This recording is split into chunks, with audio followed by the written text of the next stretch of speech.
गिरिवरधारी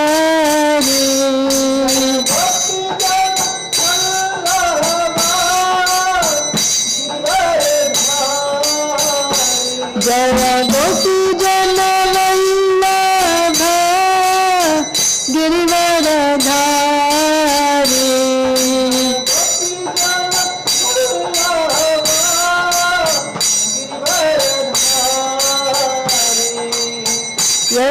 यशोदानंदन व्रज जन रंजन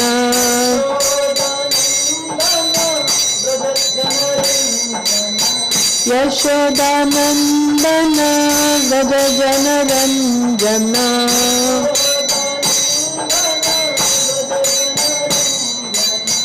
यमुना तीरा वनचारी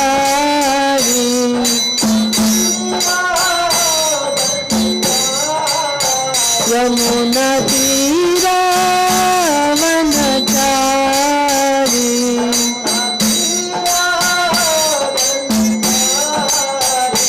जय राधा माधव कुंज बिहारी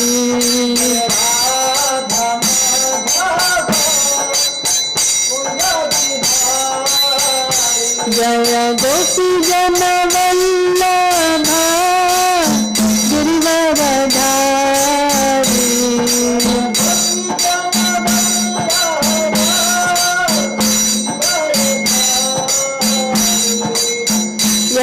यशोदानंदन व्रज जन रंजन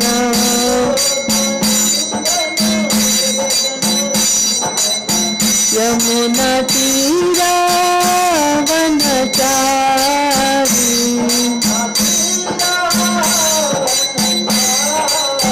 यमुना तीरा वनचारी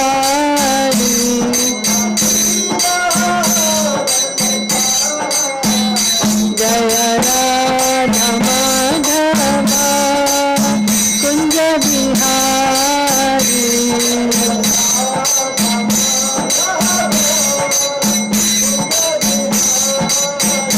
जय राधा माधव कुंज बिहारी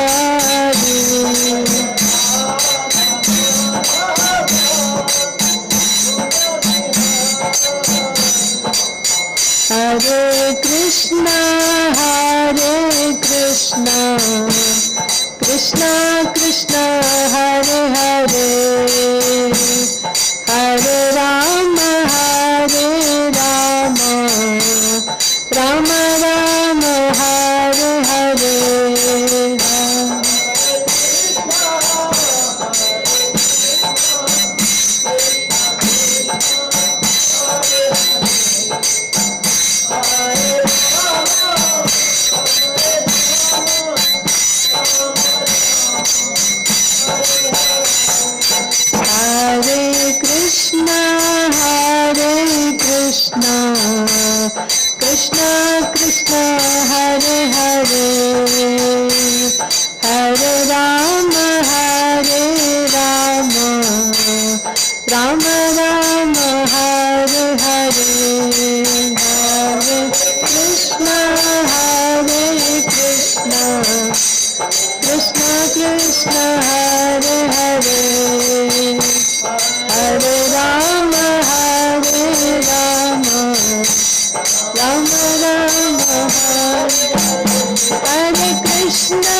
हरे हरे, हरे राम राम राम हरे हरे।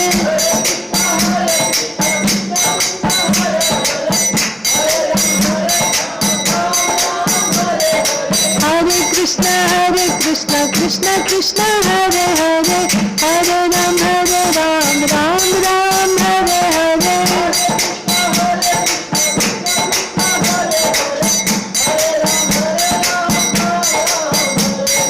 हरे कृष्ण कृष्ण कृष्ण हरे हरे, हरे राम राम राम हरे हरे।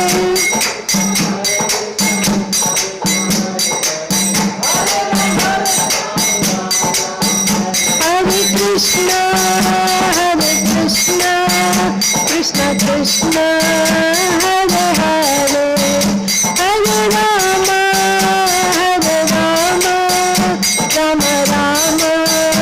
हरे हरे।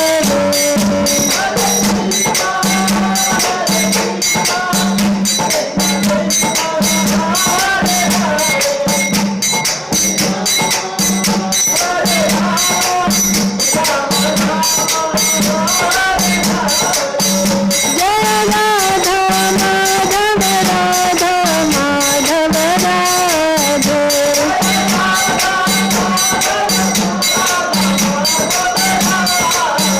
जय पंचतत्व पंचतत्व पंचतत्व, जय पंचतत्व।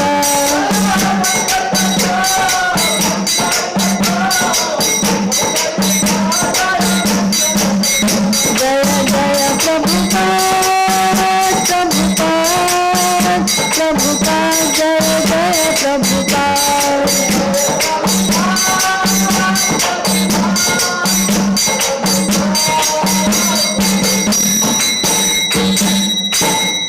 जय ओम विष्णुपाद परमहंस परिव्राजकाचार्य अष्टोत्तर शत Shri Srimad his divine grace Abhay Charanaravinda Bhakti Vedanta Swami Srila Prabhupada की जय। इस्कॉन फाउंडर आचार्य श्रील प्रभुपाद की जय। अनंत कोटि वैष्णव वृंद की जय। नामाचार्य श्रील हरिदास ठाकुर की जय। प्रेम से कहो श्री कृष्ण चैतन्य प्रभु नित्यानंद श्री अद्वैत गदाधर श्रीवासादि गौर भक्त वृंद की जय। श्री श्री राधा कृष्ण गोप गोपीनाथ श्याम कुंड राधा कुंड गिरि गोवर्धन की जय। ब्रज भूमि श्री वृंदावन धाम की जय। नवद्वीप मायापुर धाम की जय। पुरुषोत्तम क्षेत्र जगन्नाथपुरी धाम की जय। जगन्नाथ बलदेव सुभद्रा महारानी की जय। गंगा माई की जय। यमुना माई की जय। तुलसी महारानी की जय। भक्ति देवी की जय। ग्रंथराज श्रीमद् भागवतम की जय। समवेत गौर भक्त वृंद की जय। निताय गौर प्रेमानंदे हरि हरि बोल। All glories to assembled devotees, all glories to assembled devotees, all glories to assembled devotees, all glories to Sri Guru and Sri Gauranga, all glories to Srila Prabhupada. Namo Om Vishnupadaya Krishna Preshtaya Bhutale Srimate Bhakti Vedanta Swaminiti Namine Namaste Saraswate Deve Gauravani Pracharine Nirvishesha Shunyavadi Paschatya Deshatarine. Om Namo Bhagavate Vasudevaya. Om Namo Bhagavate Vasudevaya. Om Namo Bhagavate Vasudevaya. Om Namo Bhagavate Vasudevaya. Om Namo Bhagavate Vasudevaya. Om Namo Bhagavate Vasudevaya. Narayanam Namaskritya Naram Chaiva Narottamam Devim Saraswatim Vyasam Tato Jayam Mudirayet Nashtaprayeshva Bhadreshu Nityam Bhagavata Sevaya Bhagavati Uttama Shloke Bhaktir Bhavati Naishtiki. ग्रंथराज Shrimad Bhagavatam की जय। श्रीमद् भागवतम तीसरा स्कंद 22वां अध्याय और आज का श्लोक संख्या है 5, है ना? 5, ठीक है।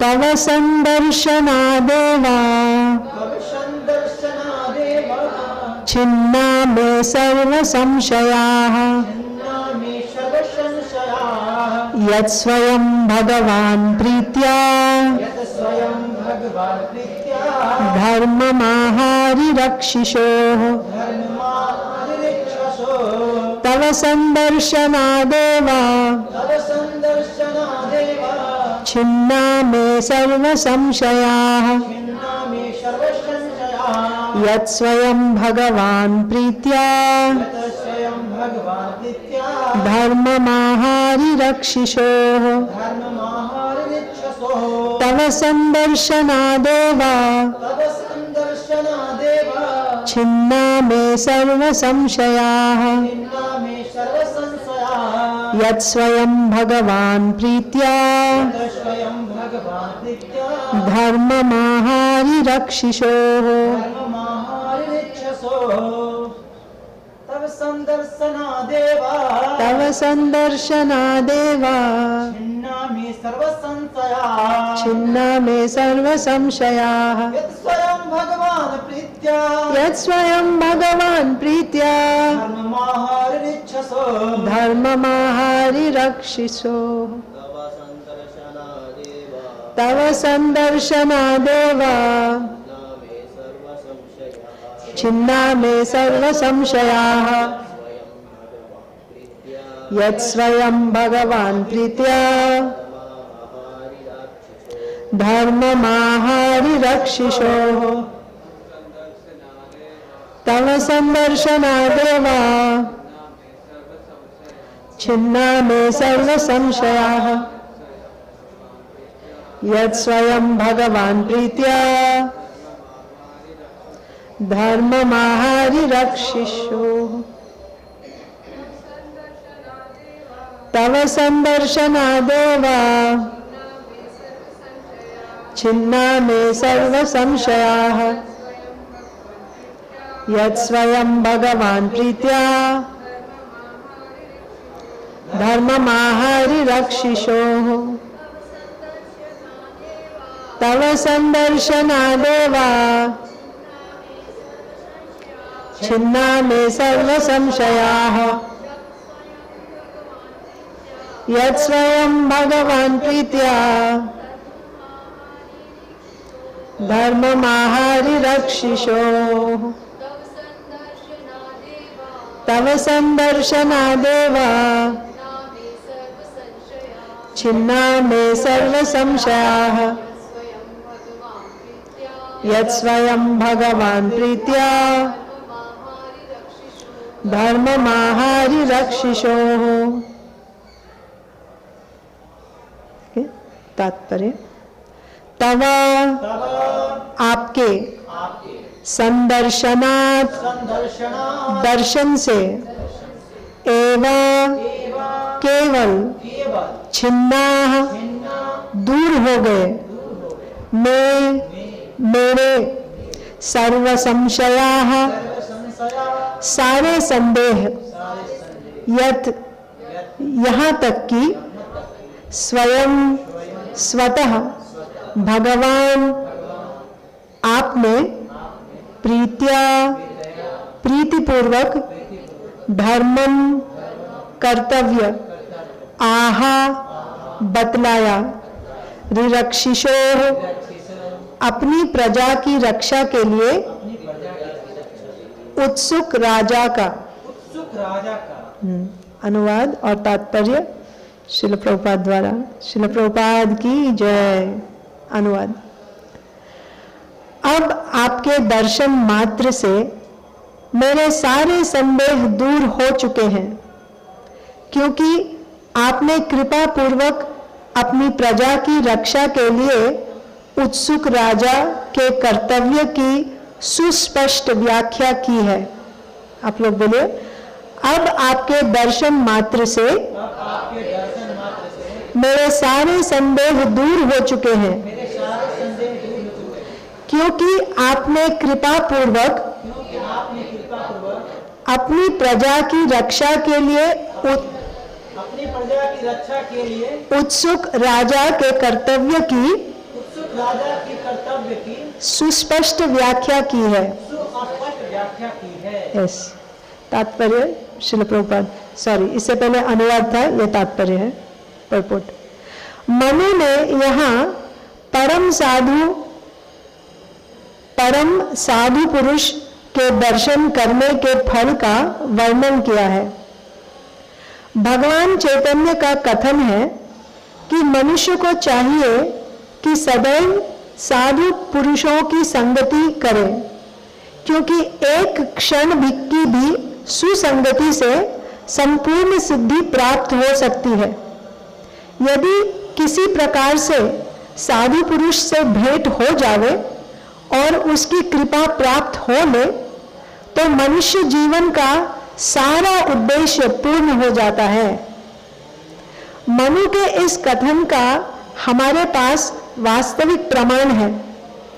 एक बार श्रील प्रभुपाद जी कह रहे हैं, एक बार हमें विष्णुपाद श्री श्रीमद् भक्ति सिद्धांत सरस्वती गोस्वामी महाराज के दर्शन का अवसर प्राप्त हुआ और उन्होंने पहली भेंट में ही हमें पाश्चात्य देशों में अपने संदेश का प्रचार करने के लिए निवेदन किया।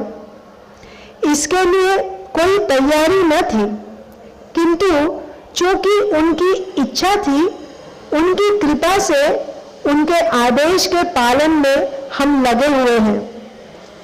इससे हमें दिव्य कार्य मिला और उन्होंने हमें भौतिक व्यापारों से उबार लिया। अतः यह सच है कि यदि ऐसे साधु पुरुष से भेंट हो जाए जो दिव्य कार्यों में ही अनुरक्त हो और यदि उसकी कृपा हो जाए तो मनुष्य के जीवन का उद्देश्य पूर्ण हो जाता है। जो हजारों जीवनों में भी प्राप्त नहीं हो पाता, वह साधु पुरुष की एक क्षण की संगति से प्राप्त हो जाता है। अतः वैदिक साहित्य में यह बारंबार आदेश है कि साधु पुरुष की संगति करनी चाहिए और सामान्य पुरुष से दूर रहना चाहिए, क्योंकि साधु पुरुष के एक शब्द से ही भौतिक बंधन से छुटकारा मिल सकता है। साधु पुरुष अपनी आत्मिक उन्नति के कारण शक्ति संपन्न होता है और वह बद्ध जीव को तुरंत मुक्ति प्रदान कर सकता है। यहाँ पर मनु स्वीकार करते हैं कि कर्दम मुनि द्वारा कृपा पूर्वक विभिन्न जीवों के कर्तव्यों का वर्णन करने के कारण, फिर से पढ़ती हूँ, यहाँ पर मनु स्वीकार करते हैं कि कर्दम मुनि द्वारा कृपा पूर्वक विभिन्न जीवों के कर्तव्यों का वर्णन करने के कारण उनके समस्त संशय दूर हो चुके हैं। ओम अज्ञानतिमिरान्धस्य ज्ञानाञ्जनशलाकया चक्षुरुन्मीलितं येन तस्मै श्रीगुरवे नमः। श्रीचैतन्यमनोभीष्टं स्थापितं येन भूतले स्वयं रूपः कदा मह्यं ददाति स्वपदान्तिकम्। वन्देऽहं श्रीगुरो श्रीयुतापदकमलं श्रीगुरून् वैष्णवांश्च श्रीरूपं साग्रजातं सहगण रघुनाथान्वितं तं सजीवं साद्वैतं सावधूतं परिजनसहितं कृष्णचैतन्यदेवं श्रीराधा कृष्णपादान् सहगण ललिता श्रीविशाखान्वितांश्च। हे कृष्ण करुणा सिंधो दीनबंधो जगत्पते गोपेश गोपिका कांत राधा कांत नमोस्तुते। तप्त कांचन गौरांगी राधे वृंदावनेश्वरी वृषभानुसुते देवी प्रणमामि हरिप्रिये। वाञ्छाकल्पतरुभ्यश्च कृपा सिन्धुभ्यैव च पतितानां पावनेभ्यो वैष्णवेभ्यो नमो नमः।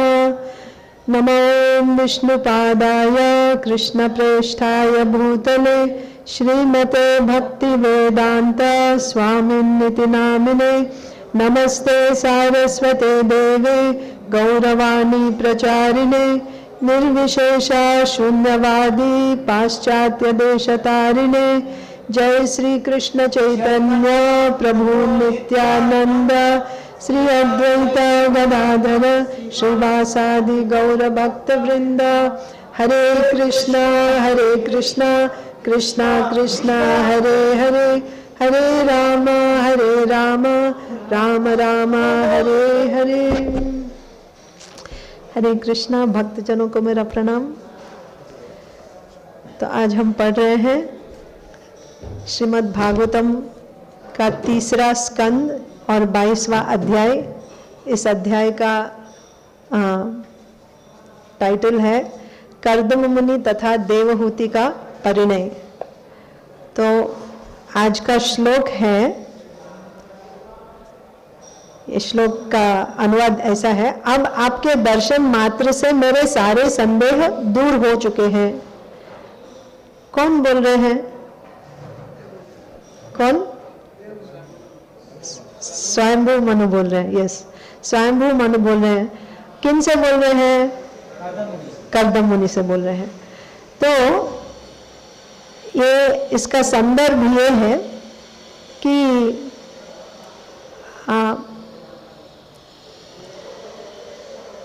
एक्चुअली ये वार्तालाप अभी हो रहा है मैत्रेय मुनि और विदुर के बीच में। तो उसमें मैत्रेय मुनि विदुर जी के प्रश्नों का उत्तर दे रहे हैं। तो विदुर जी ने सृष्टि के बारे में प्रश्न किया था। तो सृष्टि के बारे में बताते समय मैत्रेय मुनि बोले कैसे ब्रह्मा जी का प्रकट हुआ, फिर ब्रह्मा जी से कौन से प्रकार के सृष्टि हुए। तो उसमें मनु के बारे में भी बोले, स्वयंभू मनु। तो स्वयंभू मनु के आने के बाद फिर हम थोड़ी देर के लिए वराहदेव के बारे में पढ़ने चले गए कुछ चैप्टर्स में। वो हो जाने के बाद फिर वापस आते हैं अभी सृष्टि के विषय में। तो 20वें अध्याय में सृष्टि के बारे में बताए थे। तो वहां पे बताए कि स्वयंभू मनु, उनके 5 बच्चे हैं। कौन है 5 बच्चे? 2 पुत्र और 3 बेटियां। 3 बेटियां और बेटे? यस, उत्तानपाद, प्रियव्रत और उत्तानपाद। यस। तो वो हो जाए। अभी विदुर जी बोल रहे हैं कि मैं और मतलब स्वयंभू मनु इतने बड़े भक्त हैं और उन्हीं से, स्वयंभू मनु से पहले भी सृष्टि हुई थी, लेकिन तभी मैथुन के द्वारा सृष्टि नहीं हुई थी। स्वयंभू मनु से अभी मैथुन के द्वारा सृष्टि शुरू हुई है। तो वो इतने बड़े भक्त हैं, तो मैं उनके परंपरा के बारे में सुनना चाहता हूँ। तो उनकी देवहूति की शादी हुई कर्दम मुनि से, आपने बताया। तो उनके संतान के बारे में बताइए, उनके बारे में और बताइए, मैं जानने के लिए उत्सुक हूँ। तो इस तरह से कर्दम मुनि और देवहूति का जो उपाख्यान है वो शुरू हो जाता है। तो वहाँ पे बताते हैं किस तरह से कर्दम मुनि को ब्रह्मा जी से ये आज्ञा मिली कि उनको अच्छी प्रजा को उत्पन्न करना है। तो इसके लिए वो तपस्या किए और भगवान को प्रसन्न किए, और भगवान प्रकट होकर उनको बोले कि स्वयंभू मनु अपनी बेटी के लिए एक योग्य वर तलाश रहे हैं, वो आने वाले हैं अपनी पत्नी और बेटी के साथ, उनकी बेटी से आपकी शादी हो जाएगी। ऐसा बोल के फिर भगवान अप्रकट हो गए और कर्दम मुनि अभी इंतजार कर रहे हैं। तब स्वयंभू मनु आ जाते हैं उनके आश्रम में। तो इसके पहले वाले अध्याय में, 21वें अध्याय में हमने देखा कि जब स्वयंभू मनु आए कर्दम मुनि के आश्रम में, तो किस प्रकार कर्दम मुनि ने उनका सत्कार किया और उनको उनकी स्तुति की। क्या बोले कि आप अपने रथ पे बैठ के जब भ्रमण करने जाते हैं अपने राज्य में, उनका राज्य क्या है, पूरा भूमंडल ही है, तो जब आप जाते हैं तो जितने चोर उचक्के लोग हैं सब डर जाते हैं। हाँ, और जो साधु जन है, सज्जन लोग हैं, उन सबको प्रोटेक्शन मिलता है। आप अगर ये कार्य नहीं करते तो कोई प्रोटेक्शन नहीं मिलता है इन लोगों को, कोई अपना काम कर ही नहीं पाता। और फिर ये भी बोलते हैं कि आप में सभी जितने देवता है उन सबके अंश आप में है, मतलब आप भगवान के प्रतिनिधि हैं, आप तो भगवान ही है। इस तरह से उनकी स्तुति करते हैं। ये सब उनकी अच्छा से स्वयंभू मनु की स्तुति करने के बाद बोलते हैं, हाँ अभी कोई आपके घर आए हैं, मतलब किसी कारण से आए होंगे, तो पूछते हैं आपके आने का कारण मैं जान सकता हूं क्या, इस तरह से पूछते हैं। तो इस तरह से पिछला अध्याय एंड हो गया। तो अभी 22वें अध्याय में कर्दम मुनि चुप हो गए। स्वयंभू मनु बहुत लज्जित हैं। क्यों? क्योंकि कर्दम मुनि ब्राह्मण है, स्वयंभू मनु क्षत्रिय है। तो क्षत्रिय तो ब्राह्मण से कम ही है ना, ब्राह्मण गुरु के जैसे हैं, और इनको इतना स्तुति कर रहे हैं। ये देख के बहुत लज्जित हो गए स्वयंभू मनु। ऑफ कोर्स स्वयंभू मनु आए थे अपनी पुत्री के लिए, उनका मतलब शादी करने के लिए, अपनी पुत्री को उनको देने के लिए आए थे शादी में। तो वो बोलने से पहले ये एक तरीका है कि जब सामने वाला कुछ बोलता है तो बातों से बात मिलाना चाहिए पहले, उसके बाद अपनी बात रखनी चाहिए। ये पद्धति होती है। तो इससे पहले क्योंकि कर्दम मुनि ने उनकी इतनी स्तुति की, क्षत्रिय ऐसे हैं और वैसे हैं करके, तो अभी स्वयंभू मनु भी उनकी स्तुति कर रहे हैं और बोल रहे हैं कि ब्राह्मण तो ब्रह्मा जी के मुख से आए हैं, ब्राह्मण जी तो भगवान के हृदय के जैसे हैं, और क्षत्रिय भगवान के बाजू जैसे हैं। क्षत्रियों को इसके लिए भगवान ने सृष्टि किया, क्षत्रियों की सृष्टि की, ताकि ब्राह्मणों की रक्षा हो सके इस तरह से, और दोनों परस्पर एक दूसरे की रक्षा करते हैं। तो ब्राह्मण और क्षत्रिय, एक्चुअली क्षत्रिय है ब्राह्मणों की रक्षा के लिए। तो इसमें एक बहुत सुंदर एग्जाम्पल देते हैं। तो जो क्षत्रिय हाथ है और ब्राह्मण हृदय है, अगर कोई आपके हृदय पे आघात करे तो क्या होता है? सबसे पहले हाथ हृदय के पास चले जाते हैं, है ना। और अगर कोई हाथ पे अटैक करे, कोई आपको अगर मारने जाए तो आप क्या करेंगे? हाथ तुरंत हृदय का शेल्टर ले लेते हैं। तो इस तरह से ब्राह्मण पे अगर कोई फिजिकल शारीरिक कष्ट कुछ आया तो तुरंत क्षत्रिय उनको प्रोटेक्ट करने के लिए चले जाते हैं।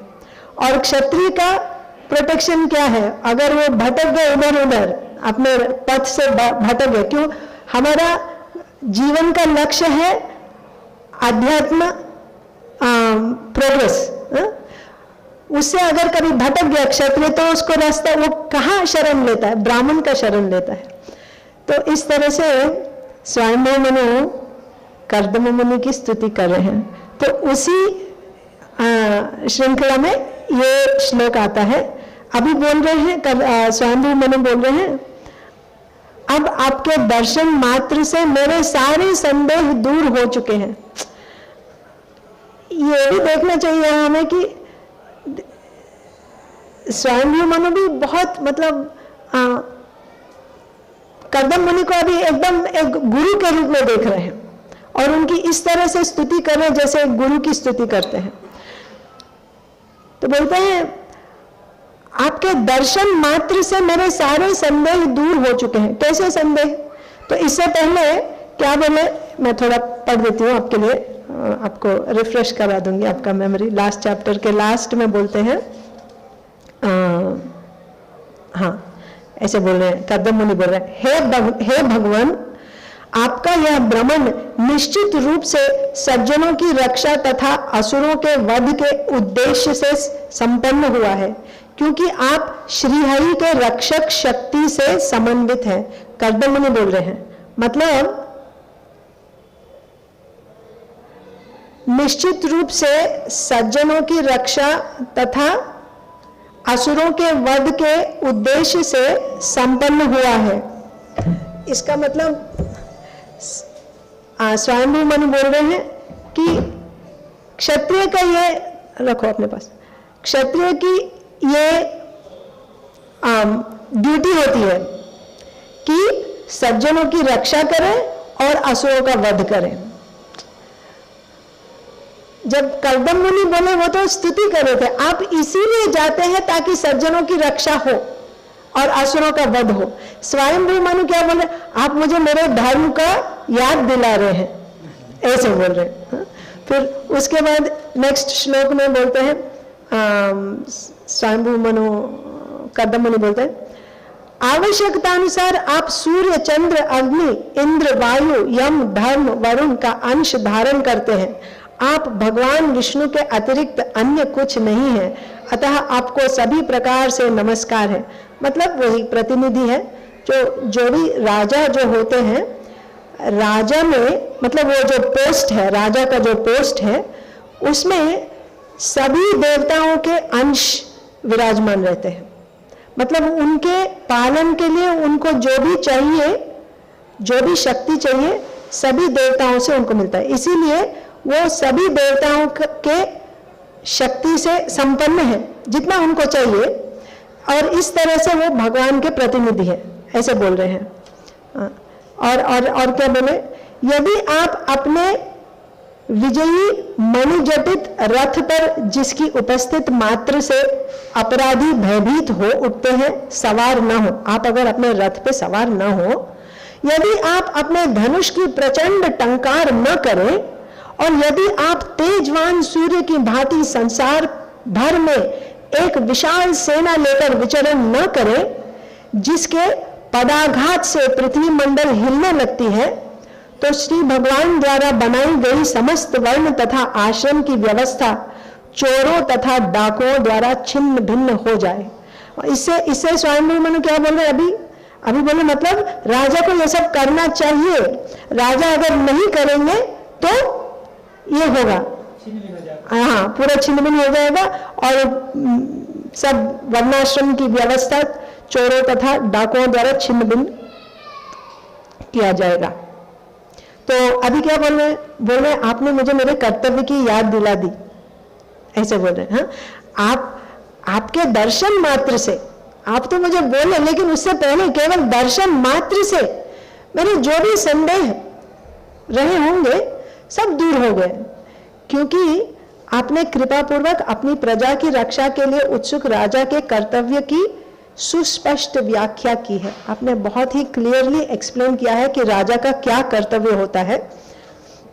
श्रील प्रभुपाद तात्पर्य में बता रहे हैं हमको, मनु ने यहाँ परम साधु पुरुष के दर्शन करने के फल का वर्णन किया है।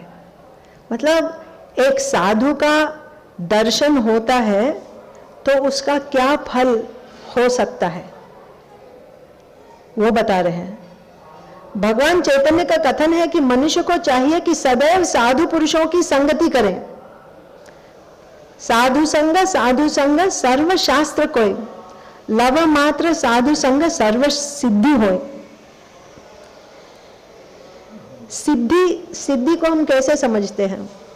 कुछ लोग सोचेंगे सिद्धि मतलब बहुत धन प्राप्त कर लेना, कोई और सोचता है मोक्ष प्राप्त कर लेना सिद्धि है। लेकिन असली सिद्धि क्या है? कोई बता सकते हैं सिद्धि क्या है? कृष्ण प्रेम, अल्टीमेट सिद्धि वही है, बाकी सब सेकेंडरी है, वो गौण है। वो सिद्धि, अल्टीमेट सिद्धि कृष्ण प्रेम है। तो ये हमको कैसे प्राप्त हो सकती है? देखिए, कृष्ण प्रेम भक्ति 3 प्रकार का है। श्रील रूप गोस्वामी हमको बताते हैं। शुद्ध भक्ति, भक्ति तो अनेक प्रकार का है, लेकिन शुद्ध भक्ति में 3 है, साधना भक्ति, भाव भक्ति और प्रेम भक्ति। हाँ, तो हमको हमारा लक्ष्य है प्रेम प्राप्त करना, कृष्ण प्रेम प्राप्त करना। सो ये कृष्ण प्रेम कैसे मिलता है किसी को, कैसे संभव होता है कृष्ण प्रेम? सबसे पहले तो हमको शुद्ध भक्ति में प्रवेश करना है।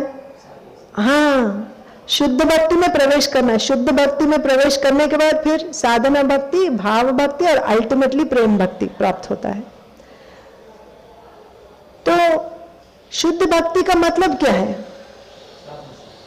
हाँ, शुद्ध भक्ति का मतलब साधु संग है। और कोई बोलेंगे शुद्ध भक्ति का मतलब क्या है? हाँ हाँ, अन्याभिलाषिता शून्यम ज्ञान कर्म ज्ञानावृतम आनुकूलेन कृष्णानुशीलनम भक्तिरुत्तम। ये उत्तम भक्ति या शुद्ध भक्ति का निर्वचन है। सो ये शुद्ध भक्ति में कोई इसका मतलब अन्याभिलाषिता शून्यम ज्ञान कर्माद्यनावृतम आनुकूल्येन कृष्णानुशीलनम। आनुकूल्येन कृष्णानुशीलनम, शीलनम माने चेष्टा। चेष्टा हम कैसे करते हैं? अपने इंद्रियों से कर सकते हैं, वाणी से कर सकते हैं, मन से भी कर सकते हैं। सोचना, हाँ, संकल्प लेना। सो इंद्रियों से, वाणी से, मन से हम चेष्टा करते हैं। सो शीलनम का मतलब साधना भक्ति में चेष्टा होता है, चेष्टा। आनुकूल्येन कृष्णानुशीलनम, अनुशीलनम माने बार बार करना, बार बार करना। क्या करना है? कृष्णानुशीलनम, कृष्ण के लिए या कृष्ण के अवतारों के लिए, या फिर कृष्ण से संबंधित कौन है? गुरु हैं, शुद्ध भक्त हैं, उनके लिए तन से, वाणी से, मन से बार बार चेष्टा करना, यह है शीलनम, कृष्णानुशीलनम। लेकिन ये कृष्णानुशीलनम कैसे करना है? अनुकूल भाव से करना है। अनुकूल भाव से,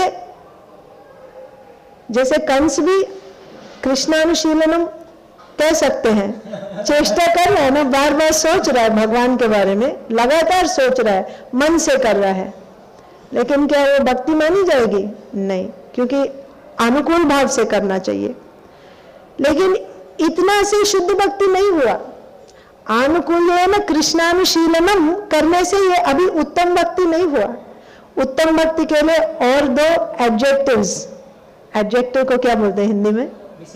विशेषण। 2 और विशेषण चाहिए। एक है अन्य अभिलाषिता शून्यम। अन्य अभिलाषिता शून्यम, अभिलाषिता और अभिलाषा में फर्क है। अन्य अभिलाषा शून्य नहीं कह रहे हैं, अन्य अभिलाषिता शून्यम बोल रहे हैं। अभिलाषिता मतलब अभिलाषा करने का स्वभाव, समझ रहे हैं? मतलब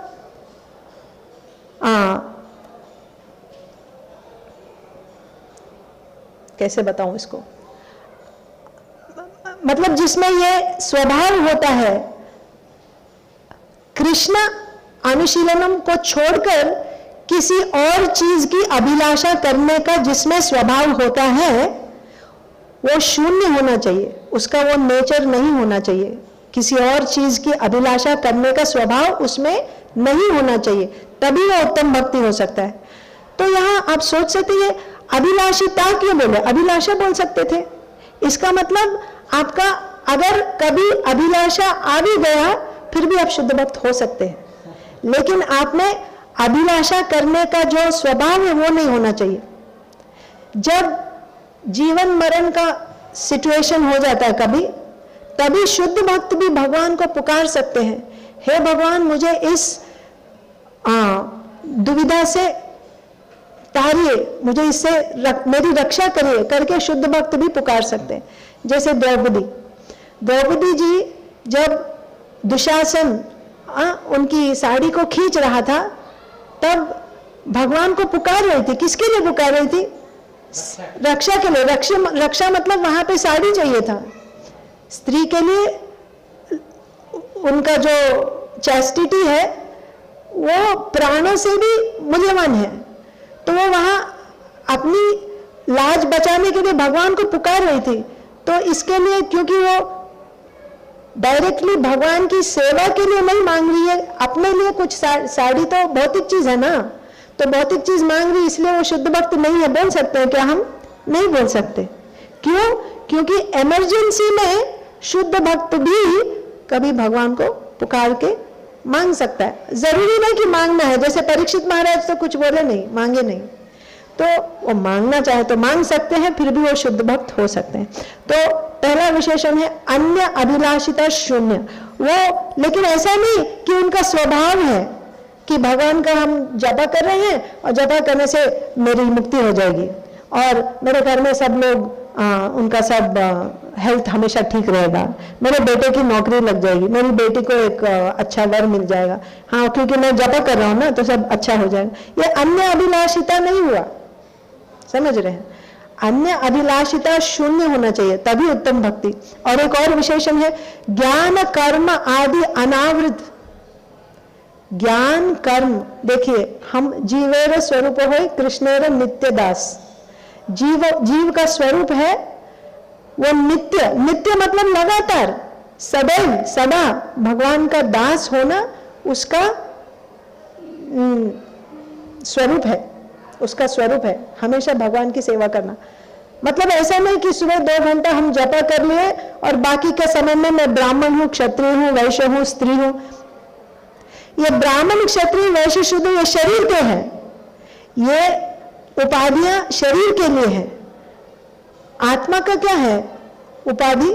जीवेर स्वरूप हो कृष्णेर नित्य दास।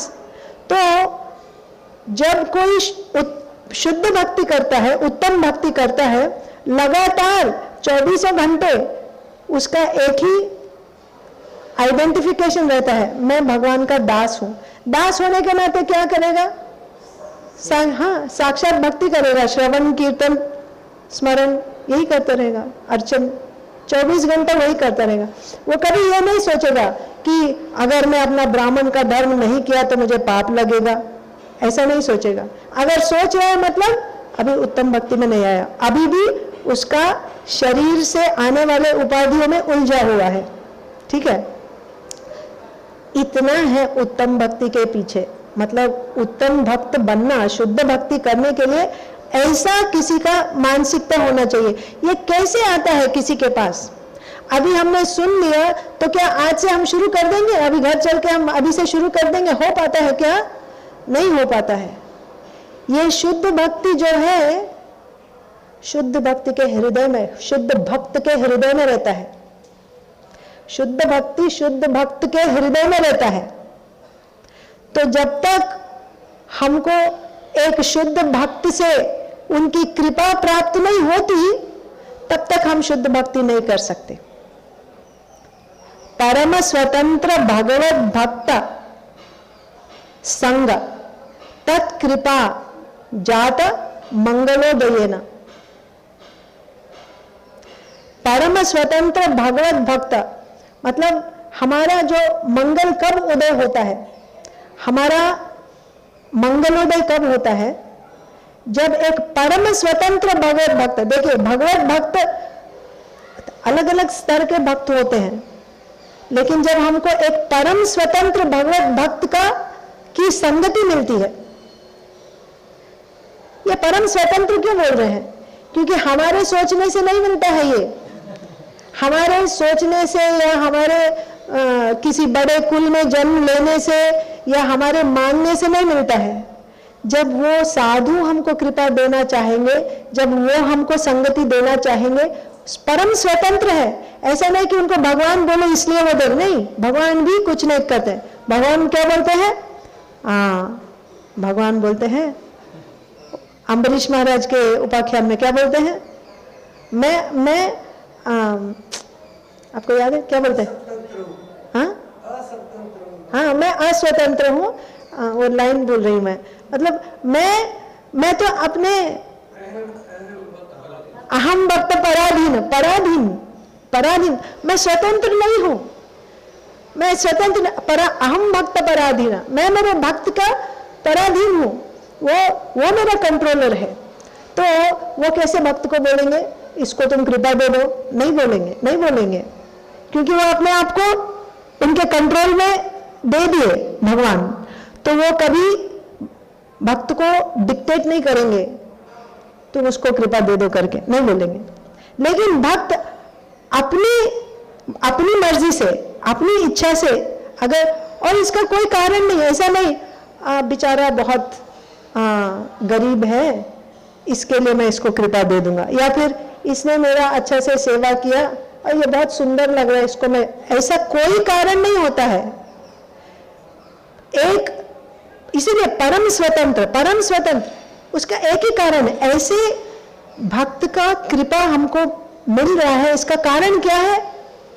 उस भक्त की मर्जी, बस, और कोई कारण नहीं। वो जब किसी को, और उसका कोई कारण नहीं, अभी क्लास में अगर 20 लोग बैठे हैं, वो भक्त की मर्जी है, वो एक आदमी को कृपा देना चाहेंगे और कोई क्वेश्चन नहीं कर सकते क्यों, उनको क्यों दिया, हमको क्यों नहीं दिया, उनकी मर्जी है। ये शुद्ध भक्त का फ्रीडम है। ऐसे परम स्वतंत्र भगवत भक्त संग, उनकी जब हमको संगति मिल जाती है तत्कृपा, और उस संगति में उनकी कृपा मिलती है। कृपा कैसे मिलती है? अलग अलग तरह से मिल सकती है। वो डांट सकते हैं, हाँ? कभी माला, अपने गले का माला निकाल के दे सकते हैं, प्रसाद दे सकते हैं, या फिर श्राप भी दे सकते हैं। नारद मुनि ने श्राप दिया नल कुंवर को, वो उनकी कृपा थी। तो एक शुद्ध भक्त की कृपा हम पे कब कैसे आएगी हमको पता नहीं, ये पूरा उनके हाथ में है। लेकिन वहीं से एक बद्ध जीव की मंगलोदय, उसका मंगलोदय हो जाता है। मतलब शुरुआत है वो, मंगलोदय का वो शुरुआत है। जब एक परम स्वतंत्र भगवत भक्त की कृपा मिल जाए, पहले उनकी संगति मिले और उस संगति में उनकी कृपा मिले, तब जब हम शास्त्र सुनते हैं, शास्त्र में क्या कह रहे हैं तब हमको समझ में आती है। उससे पहले, साधु की कृपा मिलने से पहले, देखिए भारत में कितने सारे ब्राह्मण हैं, क्या सब लोग पूरा भगवान को सरेंडर हो जा रहे हैं? क्या सब लोग शुद्ध भक्त बन जा रहे हैं? भगवत गीता पढ़ के सब लोग तो शुद्ध भक्त नहीं बन रहे हैं। क्यों नहीं बन रहे हैं? भगवत गीता में तो सेम श्लोक है, सब लोग पढ़ रहे हैं, लेकिन कोई सोचता है भगवत गीता पढ़ के मैं अपना बिजनेस इंप्रूव कर सकता हूं, कोई और कुछ और सोचता है मैं मोक्ष प्राप्त कर लूंगा, और कोई सोचता है भगवत गीता मतलब ये भगवान की वाणी है, और भगवान बोलते हैं सर्वधर्मान परित्यज्य, मैं भगवान को शरणागत हो जाऊंगा। ये डिफरेंस क्यों है? ये डिफरेंस इसलिए है, जिसको जैसे ही साधु की संगति मिलती है वो उस तरह से वो समझता है और उस रास्ते में चलता है। इसीलिए एक शुद्ध भक्त की संगति मिलना और उस संगति में उस शुद्ध भक्त की कृपा मिलना, मतलब हमको वहां पे वो बीज मिल रहा है, अभी शुद्ध भक्ति का बीज मिल रहा है तब। लेकिन वहीं पर बात खत्म नहीं हो गई। ये मत सोचिए हमको कुछ करने की जरूरत नहीं है, जैसे मैजिक के जैसा, वो एक बार हमको देख ले बस अभी हम एनलाइटन हो गए, अभी हमको कुछ करने की जरूरत नहीं। ऐसी बात नहीं है। प्रभुपाद जी भी लिखते हैं परपोर्ट में, बोलते हैं वो जब कृपा देते हैं, अभी हमको अपनी तरफ से ताली दोनों हाथ से बजती है ना, तो हमको अपनी ओर से जो करना है हमको भी करना है। अभी उस कृपा से हम शास्त्र को सुनना चाहिए, हमको भगवत गीता श्रीमद् भागवतम का अध्ययन करना चाहिए, और क्योंकि हमको कृपा मिली और साधुओं की संगति में, शुद्ध भक्तों की संगति में सुन के बैठ के उनसे हमको भगवत गीता भागवतम सुनना चाहिए। और सुनने से क्या होगा, हमारे अंदर जो भी असंभावना और विपरीत भावना, असंभावना का मतलब क्या है, मतलब भगवान है क्या, चाहे कृष्ण ही भगवान है, ये असंभव है। अरे वो तो ग्वाले थे, उनको तो एक हंटर, व्याध, क्या बोलते हैं हंटर को, शिकारी ने मार दिया, वो कैसे भगवान हो सकते हैं? असंभव, इसको बोलते हैं असंभावना। जब हम शास्त्र के कुछ स्टेटमेंट सुनते हैं, हमको ये हो ही नहीं सकता। मतलब हमारे अंदर पहले से ऐसी भावनाएं हैं जो शास्त्र के वाक्यों को एक्सेप्ट नहीं कर सकता। जब हम शुद्ध भक्तों के संगति में बैठ के उनसे सुनते हैं, तब क्या होता है, हमारे सुनने के बाद हमारे अंदर जो, तब हमको जाके मननम करना होता है। मननम मतलब उसके बारे में नोट लेते हैं और सोचते हैं उसके बारे में, अच्छा तो ये ऐसा है वैसा है। वो मननम करने से क्या होता है, हमारे अंदर जो डाउट, संदेह, जैसे यहाँ स्वामी मैंने बोले, जो भी ये संदेह 2 प्रकार के होते हैं। हाँ, असंभावना एक है और विपरीत भावना मतलब हम सुनते हैं, भगवान बोलते हैं अहम सर्वस्य प्रभवो मत्तः सर्वम प्रवर्तते इति मतलब सब कुछ मेरे से आ रहा है। अरे हमारे मन में, अरे सब कुछ यही है क्या?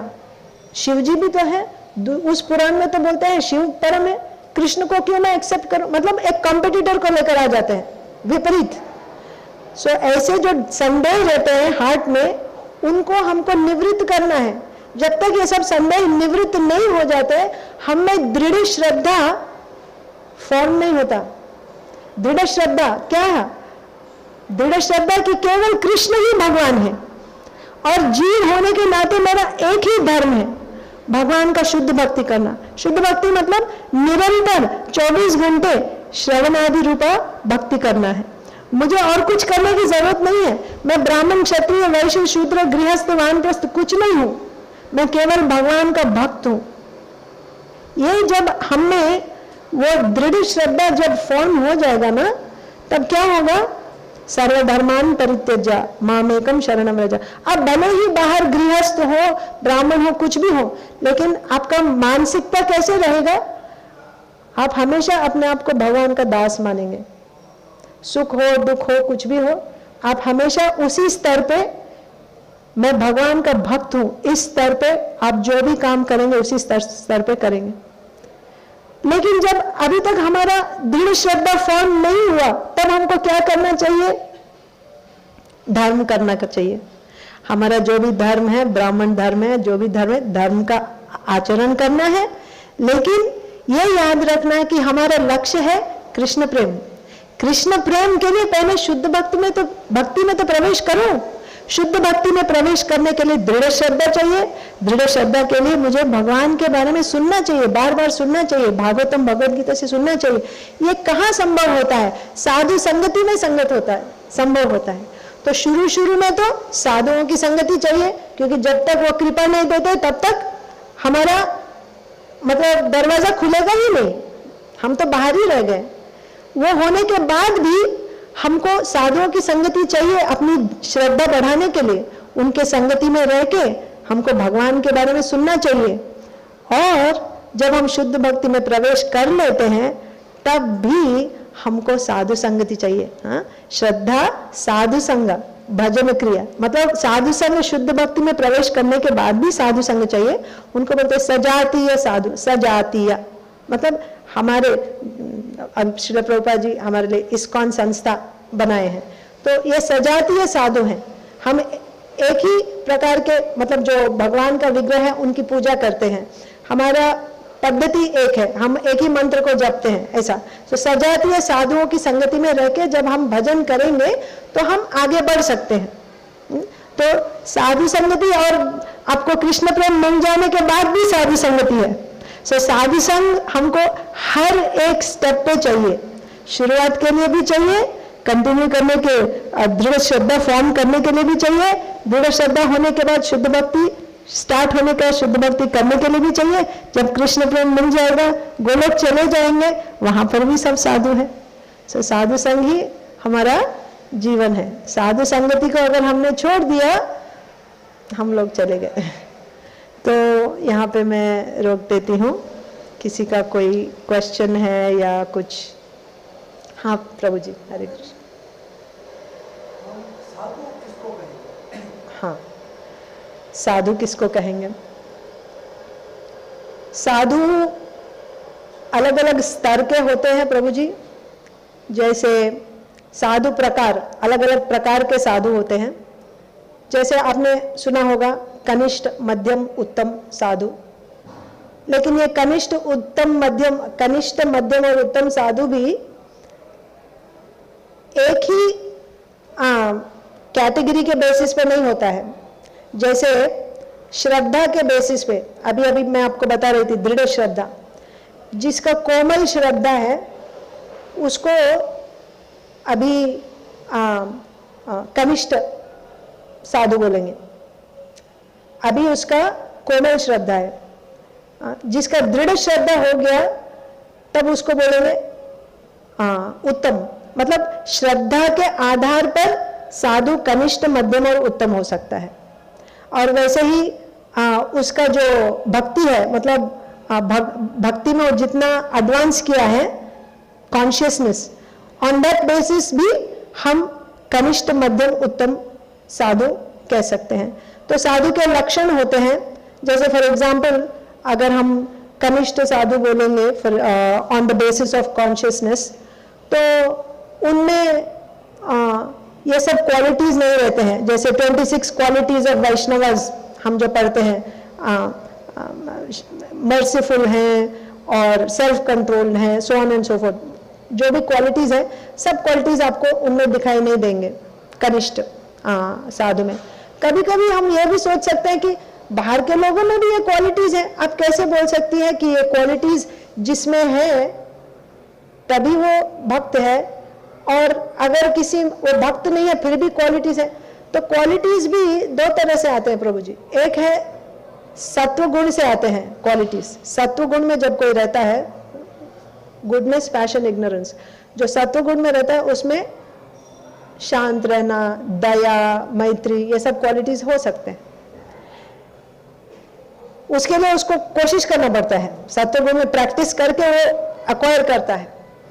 लेकिन जो मध्यम भक्त, जो शुद्ध भक्त होता है, शुद्ध भक्त में भी ये क्वालिटीज कभी हो सकते, नहीं भी हो सकते। जो मध्यम भक्त है, शुद्ध भक्ति में चला गया लेकिन मध्यम भक्त है, उसमें अभी ये क्वालिटीज आया नहीं, क्योंकि उसने कोशिश नहीं किया सेपरेटली वो क्वालिटीज को कल्टिवेट करने के लिए। वो सिर्फ अपनी साधना पे, भक्ति पे, साक्षात भक्ति पे जोर देता है। उस भक्ति के बेसिस पे, उस भक्ति के माध्यम से उसमें ये सब अच्छे गुण आ जाएंगे।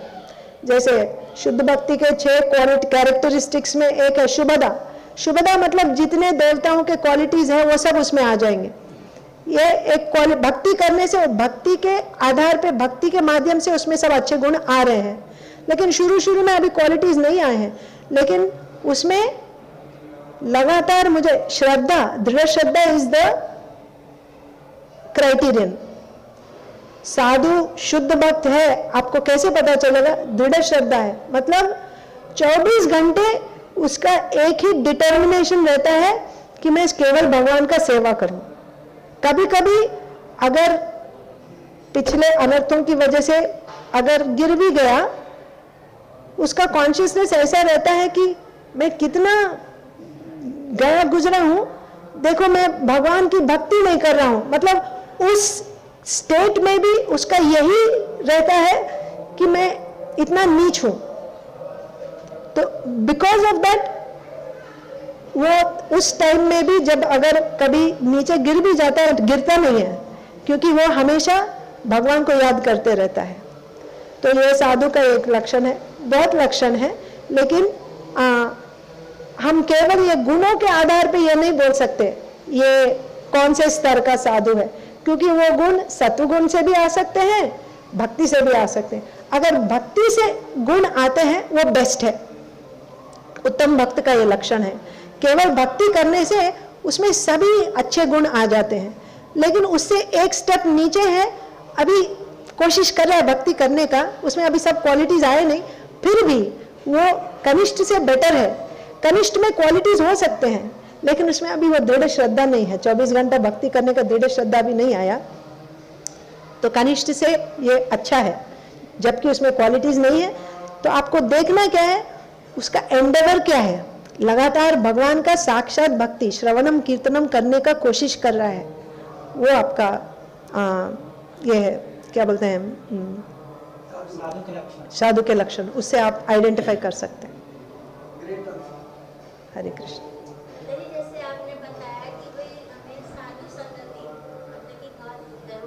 यस क्योंकि वो परम स्वतंत्र है, उनकी कृपा कब हमारे पर हो जाए कुछ पता नहीं। यस माता जी। हाँ, जैसे उन्होंने अमरीश का जैसे बताया, अहम भक्त पराधीना। महाराज का, हाँ, मतलब कि उन्होंने भगवान ने ऐसे बोला कि वो बोला कि मैं कुछ नहीं कर सकता, यस, वो जो उनके प्रति गलत जो किया है आप वही क्षमा करेंगे, मैं नहीं, यस यस माता जी। मैं भी पराधीन हूँ। हाँ, तो यहाँ पे आपका प्रश्न ये है कि हाँ हाँ माता जी, हमारे हाथ में नहीं है। फर्स्ट वाला जो साधु संघ है वो साधु के देने से ही मिलेगी, उसके बाद आप कोशिश कर सकते हैं, उनका सेवा करेंगे, वो जब संतुष्ट होंगे तो उनकी कृपा मिलेगी। हाँ, तो आप यस, आप भगवान से प्रार्थना भी कर सकते हैं, लेकिन वो सब आप कब करेंगे? मुझे साधुओं की संगति चाहिए करके आप कब प्रार्थना कर पाएंगे? जब आपको पहला वो कृपा मिलेगी तभी। तो सबसे पहला वाला साधु की मर्जी से मिलता है, वो एक बार मिल जाने के बाद तब आपको कोशिश करना है, आपको भगवान से प्रार्थना करना है, साधुओं को ढूंढना है, साधुओं का सेवा करना है, तब उनकी कृपा मिलेगी। वैसे भी मिलेगी, जब कोई आकर उनका सेवा करेगा तभी वो तो बहुत दयालु होते हैं, वो देखेंगे कि हम संगति चाहते हैं, हम आगे बढ़ना चाहते हैं, जरूर वो कृपा देंगे। ठीक है माता जी। मतलब कैन वी से हम भागवतम क्लास सुन ले, हमारे मन में इच्छा है कि हम भागवतम क्लास सुने, हम भगवान की कीर्तन करें, क्या मैं निश्चित कृपा हमारे पर हो जाए? ऑफ कोर्स, इसमें कोई डाउट ही नहीं। आप सभी यहाँ बैठे, हम सब पर कृपा हो गई है, नहीं तो हम इधर बैठे नहीं रहते। हम क्यों आए भागवतम सुनने? कृपा तो मिली हमको, शुरुआत की कृपा मिली। अगर कृपा नहीं मिलती तो क्या करते मालूम है?